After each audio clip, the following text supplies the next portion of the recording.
बहुत ज्यादा परेशानी होती है। देखो वेक्टर डिकम्पोजिशन का मतलब है बहुत बार हमको एक ऐसा वेक्टर दिया होता है और हमको इसको दो कंपोनेंट में तोड़ना पड़ता है, एक्स में और वाई में। तो अगर ऊपर की तरफ वाई एक्सिस जो कि नॉर्मली होती है और इधर एक्स एक्सिस है, यहाँ से अगर थीटा एंगल बना रहा है तो हम इसको दो कंपोनेंट में तोड़ सकते हैं। ऊपर से नीचे की तरफ अगर हम ऐसे करके एक परपेंडिकुलर ड्रॉप करेंगे या फिर प्रोजेक्शन लेना बोलते हैं, तो अगर ये वेक्टर ए है तो इसका एक्स कंपोनेंट ए एक्स हो जाता है और वाई कंपोनेंट ए वाई हो जाता है। अगर एंगल थीटा यहाँ से बन रहा है तो हम इस कंडीशन में इसको बोल सकते हैं कि a x is equal to a cos theta. ऐसे ही हम a y is equal to बोल सकते हैं, ए वाई क्या हो जाएगा हमारा, इसका वाई कंपोनेंट तो हो जाएगा ए साइन थीटा। अब यहाँ तक बहुत इजी बात है, इसमें कोई परेशानी वाली बात नहीं है। बट परेशानी कहाँ पे क्रिएट होती है, फॉर एग्जाम्पल के लिए मैंने कहा ऐसा करके एक वेक्टर है और इस डायरेक्शन में जा रहा है, ये एंगल यहाँ से बन रहा है और हमको बताना है ये वाला इसका ये कंपोनेंट कौन सा होगा। इस कंडीशन में ये एक्स हो जाएगा और ये ए वाई हो जाएगा। तो जब भी ऐसा केस आए तो हमको याद रखना है एक रूल जो कि बहुत इजी है, इसको हम बोलते हैं पास है तो कॉस है। पास है तो कॉस है। इसका मतलब ये हुआ कि जिस भी एक्सिस के साथ में, जिस कंपोनेंट के साथ में एंगल को हम लेते हैं वही कॉस होता है हमेशा।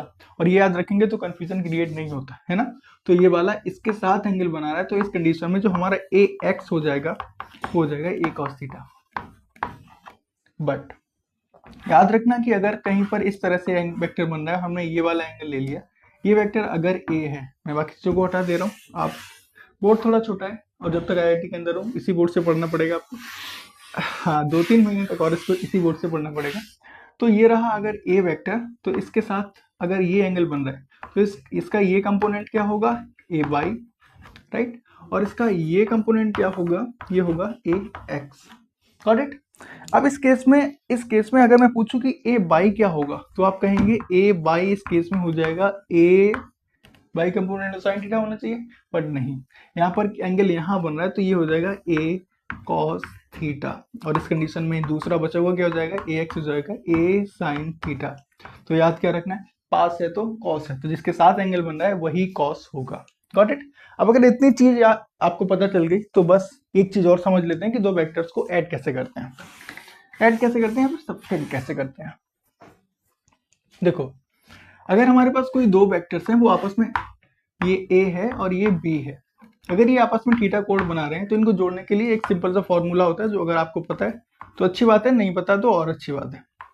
तो ये हो जाएगा a square plus b square plus 2a b cos theta. Got it. यहाँ पर ए क्या है, ए का मैग्नीट्यूड, बी क्या है, बी का मैग्नीट्यूड, और कॉस थीटा क्या है, दोनों के बीच में, थीटा क्या है, दोनों के बीच में जो एंगल बन रहा है। Got it. इसमें कोई परेशानी वाली बात नहीं है और हम दोनों वेक्टर को बहुत आसानी से जोड़ सकते हैं क्योंकि हमको थीटा पता है।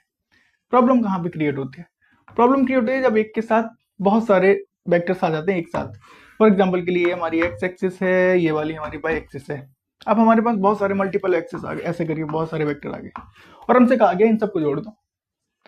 अब हम कैसे जोड़ें इनको, और ऐसे सवाल आपने देखे होंगे, अगर नहीं देखेंगे तो हम लोग देखेंगे इलेक्ट्रोस्टैटिक में जो फोर्स निकालते हैं, इलेक्ट्रिक फील्ड निकालते हैं, तो सेम टाइप के आपको ये क्वेश्चन देखने को मिलते हैं। ग्रेविटेशनल में भी ये सेम टाइप के क्वेश्चन या सेम टाइप से वेक्टर्स आपको देखने को मिलते हैं, है ना। तो ये 1 2 3 4 बहुत सारे वेक्टर्स आपको दिख गए।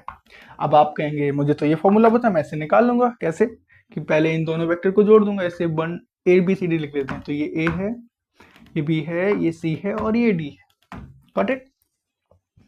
तो आप कहेंगे पहले मैं इन दोनों के बीच में जोड़ लूंगा, इन दोनों को जोड़ने के बाद एक रिजल्टेंट यहाँ से आएगा, तो उसके बाद ये तीसरा रिजल्ट, मतलब इन दोनों का रिजल्टेंट ये बन जाएगा।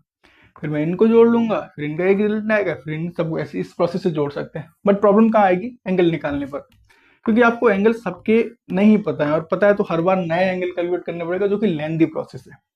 इजी तरीका क्या है,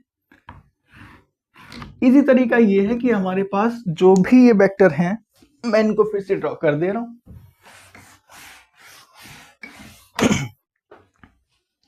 तो हमारे पास जो ये बहुत सारे वेक्टर्स हैं, इनके सब हम एक्स और वाई कंपोनेंट निकालने हैं। कैसे, मैं इसका, ये अगर ए है, ये अगर बी है, ये अगर सी है, 3 वेक्टर्स को मान लेते हैं।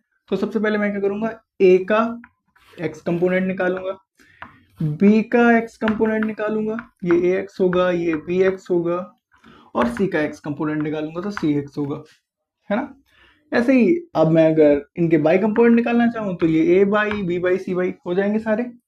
अब जो हमारे पास जो बचेगा, सिर्फ हमारे पास एक्स कंपोनेंट्स होंगे और हमारे पास बाई कंपोनेंट्स होंगे। हमें एंगल पता है हमेशा इनके बीच में कितना होगा, 90 डिग्री। Got it.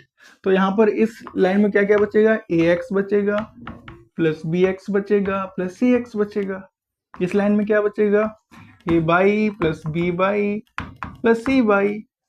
हमें ये पता है, इनकी वैल्यू रख के और रिजल्टेंट को बहुत आसानी से निकाल सकते हैं, है ना।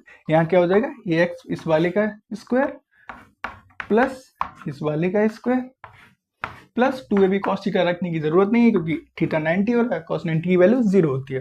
तो ये बहुत इजीली यहाँ से हम निकाल सकते हैं। अब आते हैं अपने